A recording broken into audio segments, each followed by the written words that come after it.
Ситуация в Республике Саха-Якутия по новой коронавирусной инфекции со вчерашнего дня без изменений. У нас также 19 официально заболевших. Другой вопрос, что у нас вчера состоялась тоже достаточно большая выписка, и 3 человека одновременно полностью выздоровели и выписаны. И сегодня у нас официально больных на сегодняшний день 6, и 13 человек уже выздоровело и выписалось. По состоянию тех больных, которые у нас подтверждены случаи по Ленску и по Алдану, ситуация у них средней тяжести. Предпринимают сейчас меры усиления именно по линии медицинской помощи для того, чтобы постоянно был контроль и в случае необходимости при ухудшении их состояния все соответствующие меры были приняты. Вместе с тем мы предполагаем, что супруга гражданина из Ленска, у которого подтвержден вирус уже, скорее всего, у нее тоже будет обнаружена коронавирусная инфекция, потому что все симптомы налицо, но она находилась с ним на самоизоляции все эти дни, поэтому других каких-то опасностей, что она могла кого-то дополнительно перенести эту инфекцию, такой опасности, слава богу, нет.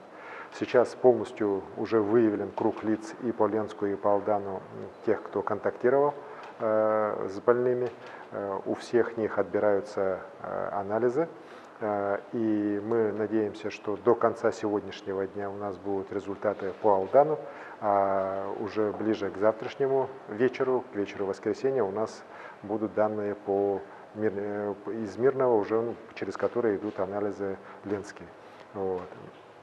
Мы верим, что все-таки все те меры, которые сегодня приняты и в Ленском районе, и в Алданском районе по полной изоляции населения, они принесут свои положительные результаты, и мы не допустим дальнейшего разрастания очагов этой эпидемии.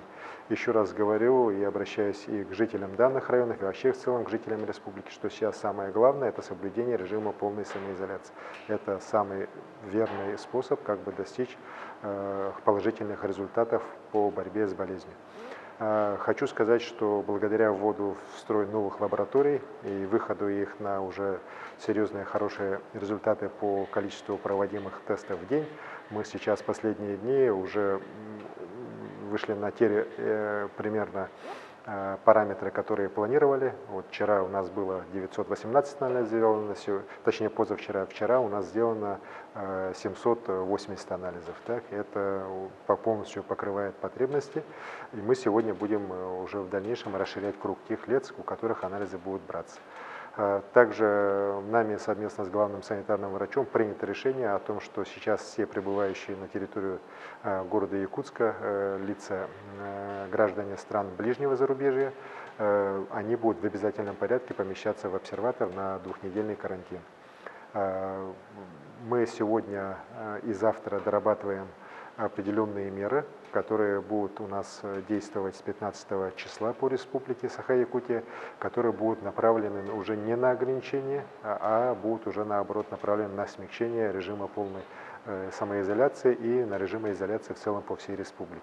Я считаю, что с учетом той ситуации, которая у нас сегодня складывается, я как уже говорил, особенности по нашим сельским территориям, по северным территориям, конечно же, нужно уже ограничительные меры, жесткие по ряду направлений уже снимать. Еще раз повторюсь, что сейчас самое главное для жителей это находиться дома, это соблюдать режим самоизоляции. Это помогает нам достигать хороших результатов. На примере города Якутска мы это точно сейчас наблюдаем. Спасибо.